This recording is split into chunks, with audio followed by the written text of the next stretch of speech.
नमस्कार दोस्तों, मैं सलाउद्दीन नवेद रोशन राहे के इस नए अंक में आपका स्वागत करता हूं। दोस्तों, जैसा कि आप जानते हैं कि हम स्पीच एंड लैंग्वेज डेवलपमेंट पर एक सीरीज चला रहे हैं। इस सीरीज में हम पहले 2 अंकों में बात कर चुके हैं, एक ओवरऑल प्रोसेस, दूसरा हियरिंग एंड लिसनिंग के बारे में। अगर आपने अभी तक हमारे वो एपिसोड नहीं देखे हैं तो इसको देखने से पहले उनको देखें। उनका लिंक आई बटन में दिया गया है।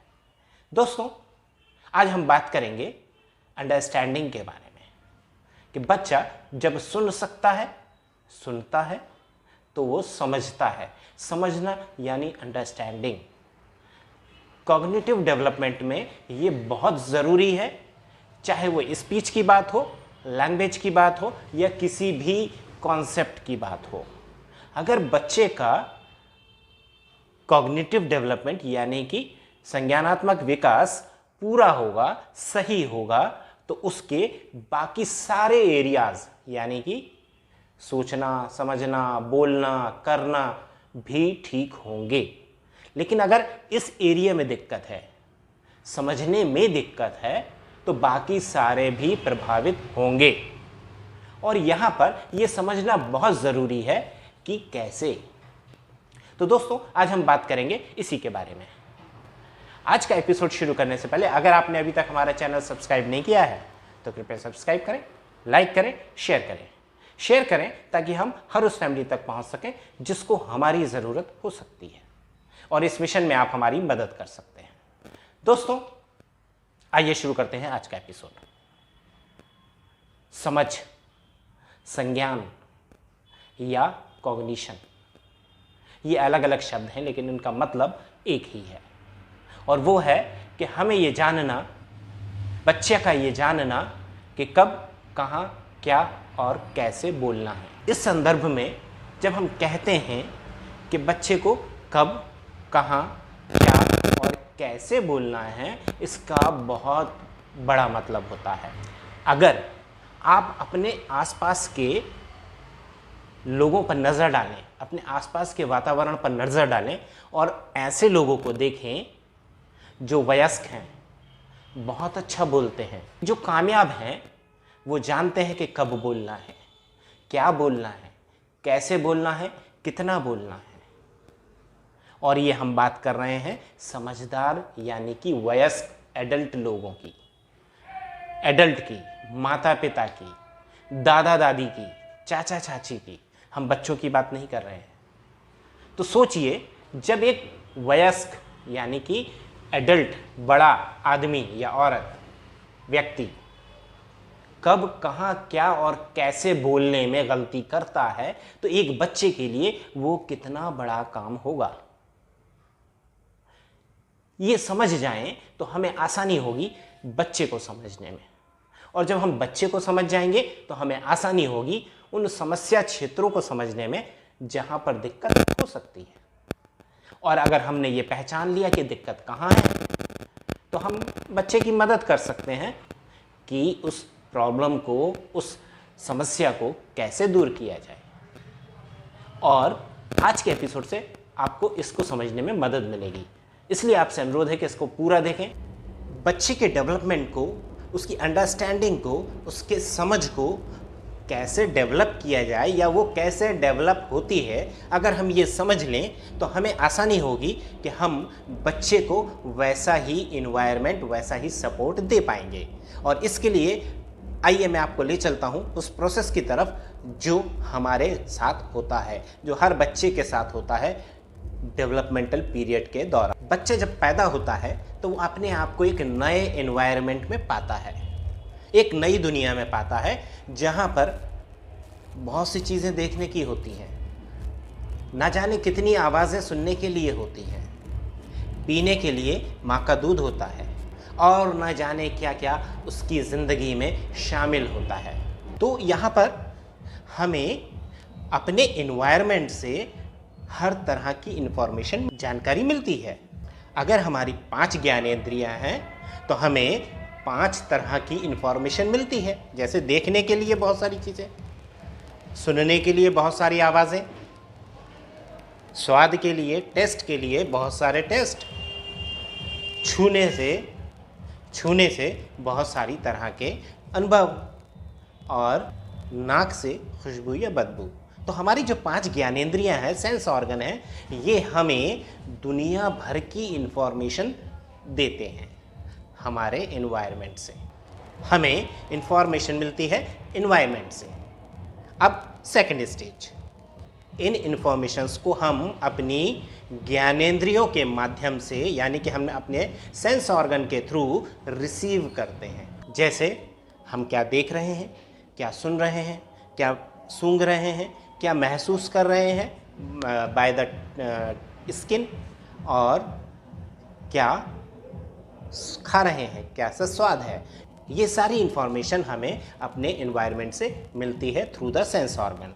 अब सबसे महत्वपूर्ण प्रक्रिया यानी मोस्ट इम्पॉर्टेंट प्रोसेस होता है, और वो प्रोसेस होता है सेंसरी प्रोसेस। इंफॉर्मेशन आती है, हमारे सेंसेस उसको प्रोसेस करते हैं और ब्रेन तक ले जाते हैं। अब आँख जो देख रही है, कान जो सुन रहे हैं, जीभ जो स्वाद कर रही है, स्किन जो महसूस कर रही है, या नाक जो गंध ले रही है, इन सारी इंफॉर्मेशंस को ब्रेन तक एज इट इज़ पहुंचाना होता है। जब हम कोई भी इंफॉर्मेशन ब्रेन तक पहुंचाते हैं सेंस ऑर्गन, तो ब्रेन प्रोसेस करता है उससे रिलेटेड सारी इंफॉर्मेशन का, एक इंफॉर्मेशन का नहीं। यहाँ पे ध्यान दीजिएगा, सारी इंफॉर्मेशन का, कि उसका रंग रूप क्या है, आकार क्या है, उसमें आवाज़ है या नहीं है, अगर है तो कैसी है, उसका स्पर्श कैसा है, उसका स्वाद कैसा है, उसकी गंध कैसी है। ये सारी इंफॉर्मेशन हमारा ब्रेन उस इंफॉर्मेशन के लिए कलेक्ट करता है, कनेक्ट करता है, प्रोसेस करता है, और उसके बाद ब्रेन उसके लिए कॉन्सेप्ट बनाता है। ये जो प्रोसेस होता है जिसमें ब्रेन इंफॉर्मेशंस को इंटीग्रेट कर रहा है, हमारे 5 सेंस ऑर्गन इंफॉर्मेशन इकट्ठी कर रहे हैं। इकट्ठी करने के बाद ब्रेन उनको एनालाइज करता है, उनका इंटर रिलेशन चेक करता है, बनाता है, समझता है, और ये सारा प्रोसेस ब्रेन में होता है। अब यहाँ पर गौर करने वाली बात यह है कि अगर हमारे 5 सेंसेस में से किसी की भी इंफॉर्मेशन अधूरी है, यानी कि कम पहुँची है या नहीं पहुँची है, तो उससे रिलेटेड ब्रेन उन चीज़ों को नहीं सीख पाएगा। फॉर एग्ज़ाम्पल, अगर किसी चीज़ की आवाज़ होती है लेकिन वो आवाज़ हमारे कानों के थ्रू ब्रेन तक नहीं पहुंची है, या कम पहुंची है, या अस्पष्ट पहुंची है, या ख़राब पहुंची है, तो उस चीज़ के बारे में हमारी कॉन्सेप्ट क्या बनेगा कि उसकी आवाज़ वैसी ही होती है जैसी पहुंची है। अब यहाँ पर जब प्रोसेस करता है ब्रेन, तो वो उस चीज़ की सारी इंफॉर्मेशंस को इंक्लूड करता है, इंटीग्रेट करता है, और फिर उसका कॉन्सेप्ट बनता है। इसी को हम लोग सेंसरी प्रोसेसिंग कहते हैं। सेंसरी प्रोसेसिंग में अगर कोई इशू है, अगर कोई समस्या है, सेंसरी प्रोसेसिंग में अगर कोई इशू है, कोई समस्या है, सेंसरी इंटीग्रेशन में कोई समस्या है, तो सेंसरी इंटीग्रेशन थेरेपी मदद करती है। यहाँ पर ये बहुत बहुत बहुत बड़ा एरिया है, और इसको हम लोग बहुत छोटे रूप में समझने की कोशिश कर रहे हैं कि अगर इंफॉर्मेशन प्रॉपर नहीं है तो अंडरस्टैंडिंग प्रॉपर नहीं होगी, अगर अंडरस्टैंडिंग प्रॉपर नहीं होगी तो कॉन्सेप्ट प्रॉपर नहीं होगा। चौथी जो स्टेज होती है वो होती है कॉग्निशन, यानी संज्ञान, यानी कि हमारे सेंसेस ने जो इन्फॉर्मेशन भेजी थी उसके बेस पे हमने एक चीज़ को समझा है जिसे हम संज्ञान कहते हैं। उदाहरण के लिए मोबाइल। अब मोबाइल शब्द कहते ही हमारे दिमाग में एक पिक्चर आती है, कुछ उससे रिलेटेड साउंड्स आते हैं, कुछ उससे रिलेटेड टच फीलिंग आती है, कुछ उससे रिलेटेड दूसरी इंफॉर्मेशंस आती हैं, जैसे कि हम उसका क्या क्या यूज़ कर सकते हैं। तो यहाँ पर कॉग्निशन हमारा क्या कहता है, मोबाइल मीन्स ये सारी चीज़ें कि जिससे हम कॉल भी कर सकते हैं, मनोरंजन भी कर सकते हैं, बिजनेस भी चला सकते हैं, या बहुत सारे काम कर सकते हैं, वीडियो रिकॉर्डिंग भी कर सकते हैं। अब अगर बच्चे का संज्ञान यानी कि कॉन्सेप्ट, कॉग्निशन प्रॉपर होगा, परफेक्ट होगा तो बच्चा नेक्स्ट लेवल पे अच्छा कर पाएगा। यहाँ पर अगर हम जैसे उससे पूछें कि ताली की आवाज़ कैसी होती है और उसका कॉग्निशन प्रॉपर होगा तो वो बता देगा ऐसी। अगर उससे पूछें कि कुत्ता कैसे भौंकता है तो वो बता देगा भाव भाव, यानी कि उसका कॉन्सेप्ट प्रॉपर है, कॉग्निशन प्रॉपर है।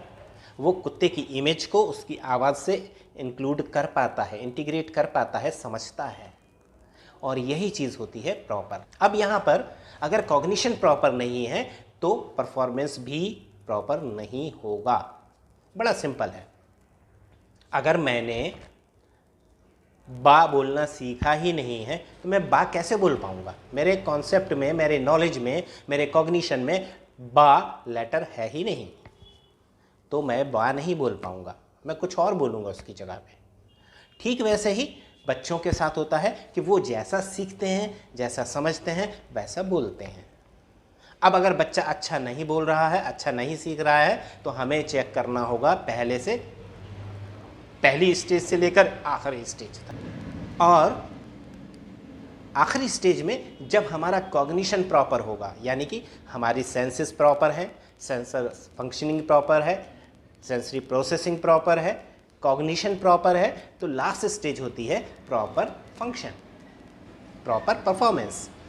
फॉर एग्जाम्पल, अगर मुझे किसी चीज़ के बारे में बोलने के लिए कहा जाए और मैं उसे अच्छे से बोल दूं, बता दूं, समझा दूं, तो ये होता है कि मुझे एबिलिटी है उस सब्जेक्ट के बारे में, उस टॉपिक के बारे में, उस चीज़ के बारे में।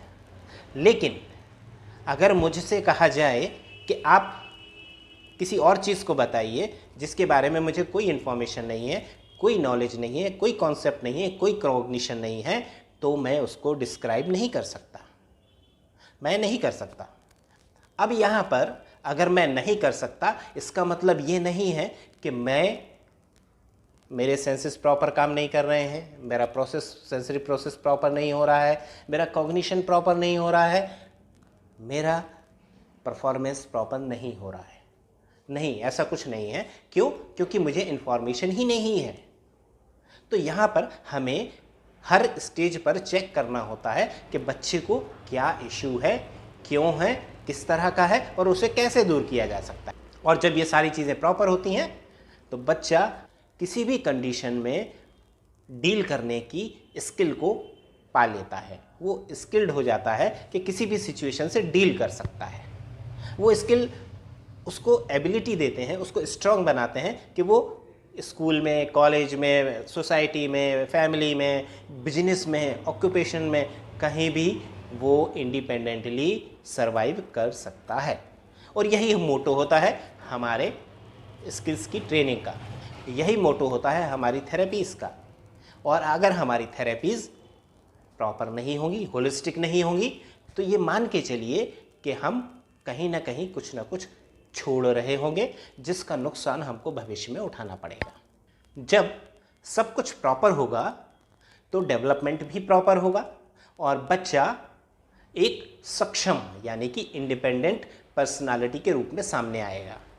लेकिन अगर कहीं कुछ कमी है और उस कमी को प्रॉपरली डील नहीं किया गया है तो बहुत संभव है कि उसकी पर्सनालिटी में, उसके स्किल्स में, उसके नॉलेज में, कॉग्निशन में कमी नज़र आएगी। और ये कमी हमें सबसे पहले दिखती है स्पीच में, यानी कि बोलने में। फिजिकल भी दिखती है, लेकिन फिजिकल को लोग यानी कि पेरेंट्स, सोसाइटी सिंपैथेटिक वे में लेती है, सहानुभूति पूर्वक लेती है। अरे बेचारा चल नहीं पा रहा, अरे बेचारा लिख नहीं पा रहा, अरे बेचारा कर नहीं पा रहा। लेकिन बोलने के मामले में यही सोसाइटी, यही फैमिली थोड़ा सा रिजिड हो जाती है। सारा फोकस उसका बोलने पे आ जाता है, वहाँ उसको समझने और उसकी समस्याओं को जानने में कम रुचि होती है, दूर करने में ज़्यादा रुचि होती है। यानी कि प्रॉब्लम को समझने में कम इंटरेस्ट होता है, प्रॉब्लम को दूर करने में ज़्यादा इंटरेस्ट होता है। और ये बहुत ही कमज़ोरी वाली बात है, बहुत ही गलत बात है कि हम बग़ैर बीमारी को समझे, बग़ैर अवस्था को समझे ट्रीटमेंट प्लान करते हैं। हम बगैर सिचुएशन को समझे उसका ट्रीटमेंट या मैनेजमेंट प्लान करते हैं, और ये सबसे कॉमन मिस्टेक है पेरेंटिंग। दोस्तों, आप सोच रहे होंगे कि मैंने इतना लेक्चर दिया लेकिन इसमें कहीं स्पीच की बात तो की ही नहीं, जबकि सीरीज तो स्पीच के बारे में है। अगर आप अभी भी नहीं समझे हैं तो मैं फिर से इसको एक बार दोहराता हूं, लेकिन अब हम बात करेंगे सिर्फ स्पीच के बारे में। अब हम शुरू करते हैं उल्टा। उल्टा यानी जो सबसे लास्ट में होता है उसको हम सबसे पहले डिस्क्राइब करते हैं कि अगर मैं धारा प्रवाह बोल पा रहा हूं हिंदी में या इंग्लिश में, किसी भी लैंग्वेज में, अगर मैं धारा प्रवाह बोल पा रहा हूं, अगर मैं अपने आप को अभिव्यक्त कर पा रहा हूं, आपको एक्सप्रेस कर पा रहा हूं, तो इसके लिए मेरे पास क्या क्या चीज़ें होनी चाहिए। तो सबसे पहली चीज़ जो है वो है स्किल। कौन कौन से? क्या बोलना है, कब बोलना है, कैसे बोलना है, कितना बोलना है और क्यों बोलना है। जब ये मुझे मालूम होगा तो मैं इंडिपेंडेंटली बोल पाऊँगा, धारा प्रवाह बोल पाऊँगा, अपने आप को व्यक्त कर पाऊँगा। और ये कौशल हर व्यक्ति में हो ये ज़रूरी नहीं है। ये ज़रूरी नहीं है कि हर आदमी मास्टर हो बोलने में, पर इतना ज़रूरी होना चाहिए कि वो अपने आप को ज़रूरत के हिसाब से अभिव्यक्त कर सके, यानी कि अपने आप को एक्सप्रेस कर सके। अब अगर मैं इंडिपेंडेंट हूँ, मैं धारा प्रवाह बोल सकता हूँ। क्यों? क्योंकि मेरे पास भाषा है, लैंग्वेज है। मुझे मालूम है कि मुझे क्या बोलना है। क्या मतलब? भाषा। कैसे बोलना है मतलब भाषा का संरचना। क्या, कब, क्यों, कैसे बोलना है ये मुझे मालूम है। क्यों? क्योंकि मेरे पास भाषा का ज्ञान है। अगले स्टेज में इस भाषा को सीखने के लिए मेरे पास क्या क्या सोर्सेज रहे होंगे। पहली चीज़, जो मेरे ब्रेन में प्रोसेसिंग है वो सामान्य रही है, इसीलिए मैं भाषाओं को या वो सारी आवाज़ें जो मैंने सुनी हैं, समझी हैं, उनको मैं सीख पाया हूँ। ये तभी संभव हुआ है जब मेरे ब्रेन ने प्रॉपरली फंक्शन किया है, सेंसरी प्रोसेसिंग प्रॉपर हुआ है, इंटीग्रेशन प्रॉपर हुआ है, कॉग्निशन प्रॉपर हुआ है, मेमोरी प्रॉपर वर्क कर रही है, यानी कि याददाश्त अच्छी है, ब्रेन फंक्शंस नॉर्मल हैं, तो यहाँ पर मेरा कॉग्निशन भी नॉर्मल होगा भाषा का। अब अगर मेरे पास भाषा है तो ये भाषा मैंने सीखी कैसे? ये भाषा मैंने सीखी कैसे? डेफिनेटली सुनकर। पैदा होने के बाद से लेकर आज तक मैं जितनी आवाज़ें सुनता हूँ, जितनी नई आवाज़ें सुनता हूँ, जितनी डिफरेंट आवाज़ें सुनता हूँ, उनके बारे में मैं इंफॉर्मेशन कलेक्ट करता हूँ। मेरा ब्रेन उनके बारे में एनालिसिस करता है कि अरे ये तो कोई नई आवाज़ है, देखूँ तो ज़रा किसकी आवाज़ है। अरे ये तो कोई नई चीज़ है, देखूँ तो सही कौन सी आवाज़ है। ये जिज्ञासा मुझे सीखने के लिए प्रेरित करती है, मजबूर करती है। ये जिज्ञासा ना होना समस्या है। आवाज़ों को प्रॉपर रिसीव ना कर पाना, यानी कि सेंसरी प्रोसेसिंग, आवाज़ के कान में पहुंचने से लेकर ब्रेन तक पहुंचने के बीच में अगर कहीं कोई इशू है हियरिंग या लिसनिंग में, तो दिक्कत है, जो कि मेरी भाषा को बनने नहीं देगा। लेकिन अगर मैं बोल पा रहा हूं तो इसका मतलब ये है कि मेरा हियरिंग और लिसनिंग पार्ट प्रॉपर है, ठीक है, नॉर्मल है, जिसकी वजह से मेरा भाषा का ज्ञान ठीक रहा है या है, और उसी भाषा का मैं उपयोग कर पाता हूं। अब आखिरी जो चीज़ है, या हम कहें कि भाषा सीखने की जो पहली चीज़ है वो है वातावरण से आवाज़ों को सुनना, सुनकर समझना, सुन पाने की एबिलिटी। पिछले एपिसोड में हमने इसको हियरिंग और लिसनिंग के रूप में डिफाइन किया है। अगर आपने वो एपिसोड नहीं देखा है तो कृपया ज़रूर देखें। तो यहाँ पर पहली जो चीज़ है, वातावरण की आवाज़ों या कि इन्वायरमेंट से आने वाले हर उस साउंड को सुन पाना, सुनना और फिर समझना। अगर ये प्रोसेस पूरा है तो भाषा अच्छी हो सकती है, होती है। आखिरी स्टेज में हमने देखा कि सुनना और सुन पाना, अगर ये प्रक्रिया भी नॉर्मल है, सेंसरी प्रोसेस भी नॉर्मल है, सेंसरी इंटीग्रेशन भी नॉर्मल है, लैंग्वेज डेवलपमेंट भी नॉर्मल है, याददाश्त यानी कि मेमोरी भी नॉर्मल है, और हमारा कॉन्सेप्ट या कॉग्निशन परफेक्ट है। सो अब बात आती है परफॉर्मेंस की, कि हमें उन सारी इंफॉर्मेशन को यूज़ कैसे करना है। और यहाँ पे बात आती है स्किल की, प्रेजेंटेशन की, प्रोडक्शन की, कि हमने जो कुछ भी सीखा है अब हम उसका इस्तेमाल कैसे करें। हम उसका इस्तेमाल कैसे करें ये डिपेंड करता है हमारी लर्निंग पर, हमारे स्किल पर, हमारे नॉलेज पर, हमारी अपॉर्चुनिटी पर, कि हमें कितना मौका मिला है, हमारी फैमिली और हमारी सोसाइटी ने हमें कितना मौका दिया है। अब यहाँ पर कुछ इंडिविजुअल डिफरेंसेस भी होते हैं। फॉर एग्जांपल, अगर कोई इंट्रोवर्ट है तो वो तभी बोलेगा जब उसको बोलने को कहा जाए, और कोई एक्सट्रोवर्ट है तो वो बगैर मौका छीन कर बोलेगा, लाओ मैं बताता हूँ, अरे मैं बता दूंगा, अरे मैं करता हूँ, मतलब वो मौके बनाएगा और बोलेगा। तो ये इंडिविजुअल डिफरेंसेस हो सकते हैं, लेकिन ये सारी चीज़ें डिपेंड करेंगी स्किल पर, पर्सनालिटी पर, एबिलिटी पर। तो दोस्तों, यहाँ पर आज हमने बात की अंडरस्टैंडिंग ऑफ लैंग्वेज, जो कि बोलने के लिए ज़रूरी है, और अंडरस्टैंडिंग ऑफ एवरीथिंग, समझ। हमारे अगर हम बोलते हैं तो इसका मतलब ये नहीं है कि सिर्फ हम सुनते हैं। बोलने के लिए जो इन्फॉर्मेशन चाहिए वो आँखों से भी मिलती है, वो इन्फॉर्मेशन छूने से भी मिलती है, वो इन्फॉर्मेशन सूंघ कर भी मिलती है। यानी कि बोलने के लिए जो इन्फॉर्मेशन चाहिए वो सारी इन्फॉर्मेशन हमारी ज्ञानेंद्रियां हमको देती हैं, और ये इन्फॉर्मेशन जब इंटीग्रेट होती है ब्रेन में, प्रॉपर फंक्शन करती है, तो बच्चा बोलने के लिए सक्षम होता है।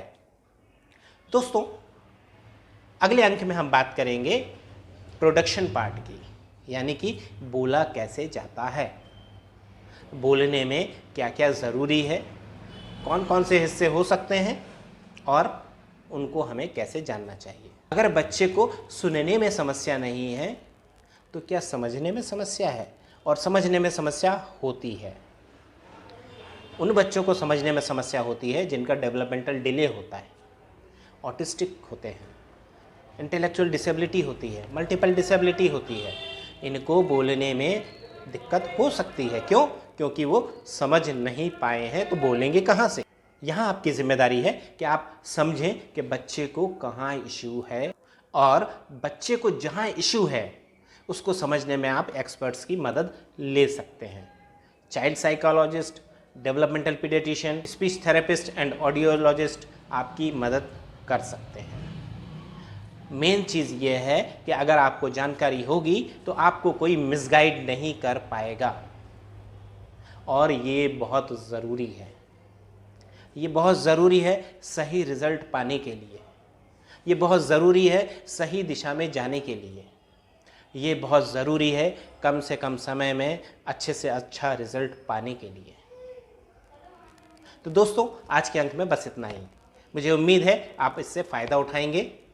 अगर आपने अभी तक हमारा चैनल सब्सक्राइब नहीं किया है तो कृपया सब्सक्राइब करें, लाइक करें, शेयर करें, ताकि हम हर उस फैमिली तक पहुंच सकें जिनको हमारी ज़रूरत हो सकती है, और इस मिशन में आप हमारी मदद कर सकते हैं।